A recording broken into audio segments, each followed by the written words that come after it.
You know, the kid's not too bad. Hey, he's also not here.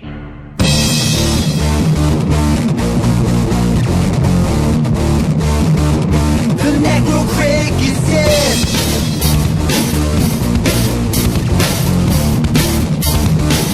The Necro Critic is in. Watch crap movies, play crap games. Too much out there, causing us pain.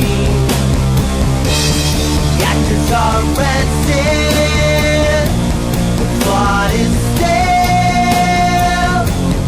Necro is here to put an end to the fail. The Necro Critic is in. The Necro Critic is in.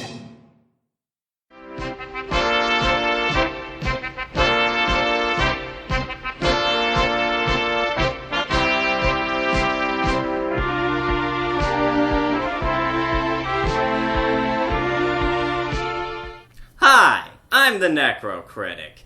Happy 4th of July, everybody. As of filming this, anyway. Which means by my track record, it's probably January right now. But who cares? It's America's birthday. Everywhere, barbecues are grilling, fireworks sales are skyrocketing, no pun intended, and TV stations are playing Christmas movies for some reason. It's a day where people can put aside their differences and gather under the old stars and stripes to drink a few beers and watch shit explode. Sure, I live in the South and that's an everyday occurrence down here, but that's not the point. The point is, today I'm commemorating this holiday with a very special review. So today, we'll be watching a movie about a superhero whose very presence and existence not only screams, but represents the idea of America. That's right, today I'll be reviewing The Adventures of the American Rabbit. The movie starts off with a dam collapsing. When who shows up to save the day? Why, none other than a rabbit on skates who's colored like the American flag. This is going to hurt. He plugs up the dam with a rock and flies away while the opening credits start. By the way, is it me, or does this music sound familiar?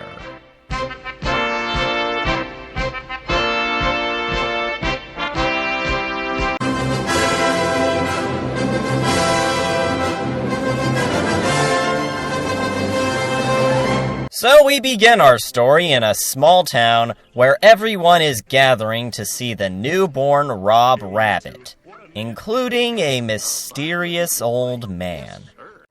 He could have quite a future ahead of himself, this little guy. Oh, it's awfully sweet of you to... Who in the world was that? I have no idea. We see some more moments from Rob's life where the old rabbit also suddenly appears and mysteriously disappears. I'm sorry, but when a strange old man is stalking a kid, that's usually a sign that you'll want to call the cops. We then see Rob on a picnic with his family when suddenly a rock starts falling toward them.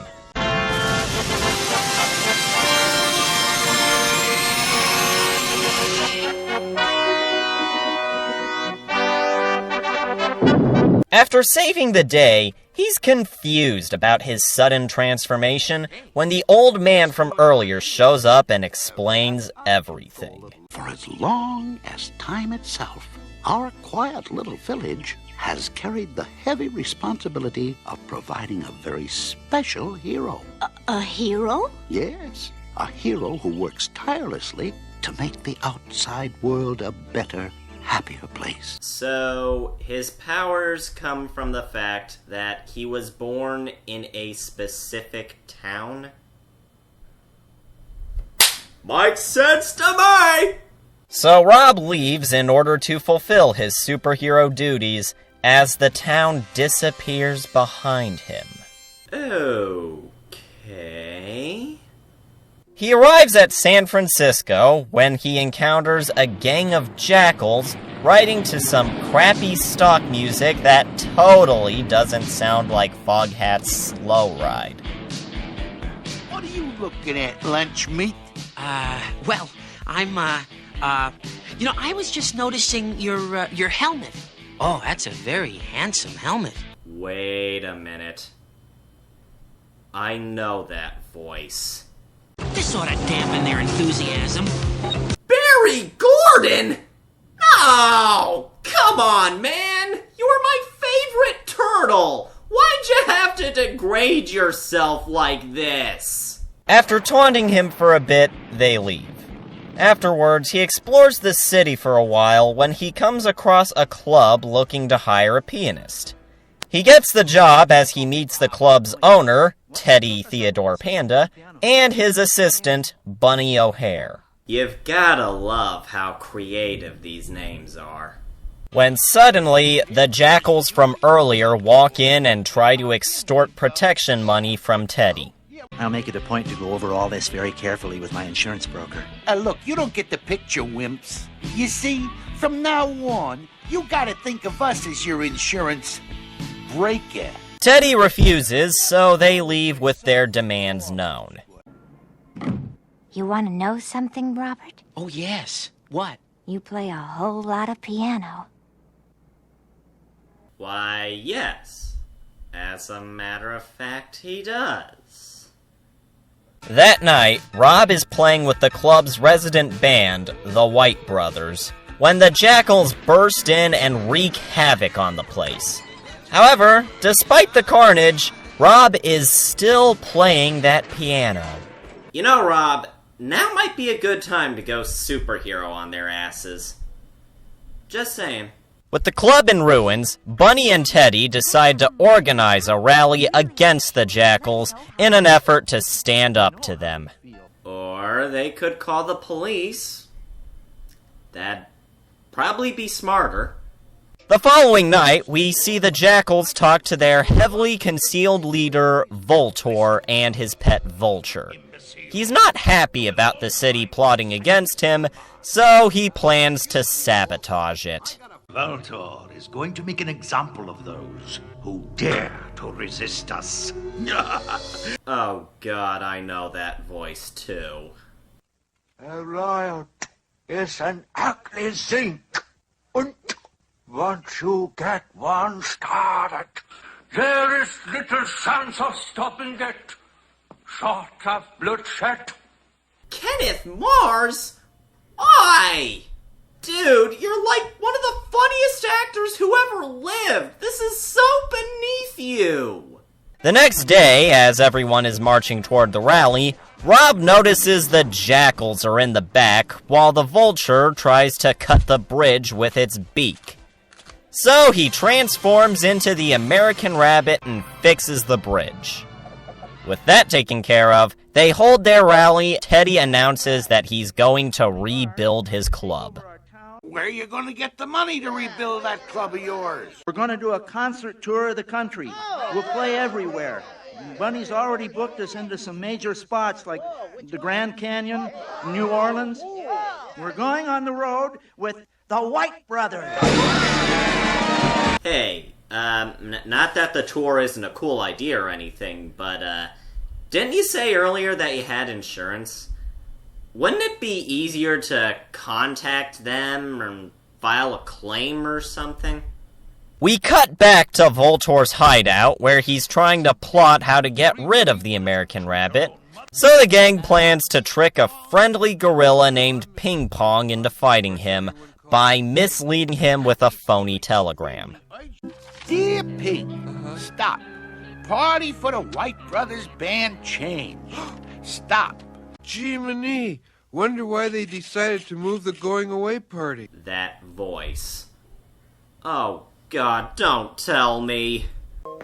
Maybe lightning will strike me and end this humiliation. Lorenzo Music? Oh! You... Why?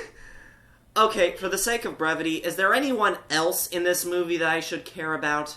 Hal Smith? Russie Taylor? Bob Holt? Pat Fraley? What, did these guys just get together and make a career suicide pact? So the Jackals lead Ping into a train yard, where they drug him and take him aboard their train. Later, the group is driving to the Grand Canyon to play at a club called the Trap Door. However, they can't find it, so they raft down a river. Rob decides to stay behind and catch up to them later because he found out that, surprise, surprise, it was a trap. Meanwhile, Voltor is in the tunnel threatening to slowly drown Ping unless he agrees to beat the American Rabbit. That's kinda brutal for a kid's movie, isn't it? While the Jackals are escorting Rob down the tunnel, he distracts them with a dance routine. No, seriously. And escapes long enough to go superhero on their asses. He then breaks Ping out and escapes, flooding the tunnel in the process, despite there being only enough water to fill a gorilla-sized chamber. Yeah, I'm pretty sure hydraulics doesn't work that way. After saving the rest of the group from a waterfall, the American Rabbit disappears as Rob appears, playing dumb to what happened. Later, they're on the road and arrive at their next stop, New Orleans. Unfortunately, the club they were supposed to play met with an unfortunate accident. I was going over some paperwork upstairs in the office when one of those midnight messengers pops in with this really weird message that I'm supposed to get across town really fast. By any chance, was he a jackal? Hey, I'll tell you something, kid. That stuff don't mean a thing to me. No. See, I didn't mean to suggest anything at all about the messenger. Was that a racism reference? In a kid's movie about talking animals? Wait, if racism exists in this world, does that mean that the White Brothers band are... You know what? I'm overanalyzing. This movie's an idiot. As they're going through the city, they notice another club that just happens to be looking for a band to hire. Not wanting to waste the opportunity, they walk in and the jackal inside gives them the job without an audition. After the jackals escort them onto the riverboat where they're playing, they start to feel a bit suspicious. Somehow I get the feeling that these jackals, even with their big smiles and all the rest of it, are just as rotten as those other jackals. Well, I still think we should judge people by what they do, not what they look like. Yeah, just because these jackals look, talk, and act exactly like those evil jackals that have been stalking us doesn't mean they're bad guys. Go back to your bamboo field, Ling Ling. Racists aren't welcome here. However, to the surprise of everyone in the room and no one in the audience, it was a trap. So Rob bolts into the kitchen, turns into the American Rabbit, and saves everyone. Boy, oh boy, I'm really glad you got us out of there, American Rabbit. Well, good thing I was so nearby when the fire broke out. It sure was, American Rabbit. Lucky for us, you bolted out of the same room that Rob ran into and managed to save everybody except Rob, who will probably show up as soon as you leave. Thank God we're idiots. So he flies out to Voltor's boat and learns his next destination. We're going to New York. New York? New York? It's a hell of a town. What are we gonna do there? We're going to be bad. We're going to make life miserable for everybody we can. We're going to torment people and terrorize them. We're going to lie and cheat and steal and force everyone to live under our control. We're going to rule New York with an iron will. So, why exactly is he spontaneously deciding to terrorize New York? Because we're evil, you idiot. We are bad. That's our job. Sure, why not? Doesn't matter. They're defenseless in the middle of the river. The American Rabbit has them in the perfect position to surprise them and bring them to justice for their evil deeds. So he flies away and convinces the band to go to New York. How do I put this? You, sir, are a terrible superhero. You are a pitiful excuse for a crime fighter. You are an insult to all animal superheroes. Hell, you are, without a doubt, the worst America-themed animal superhero ever conceived.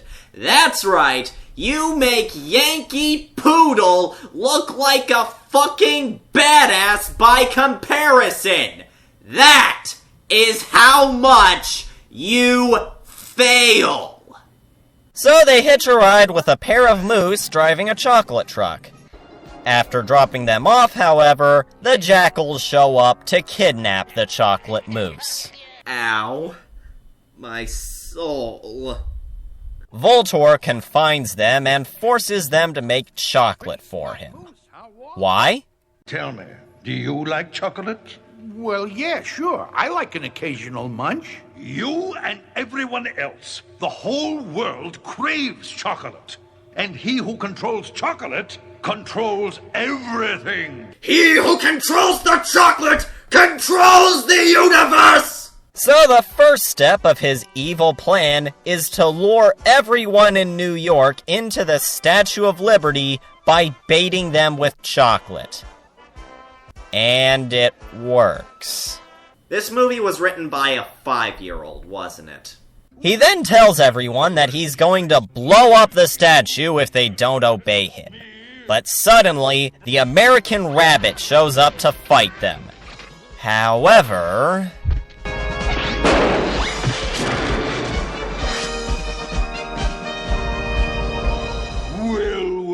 Well.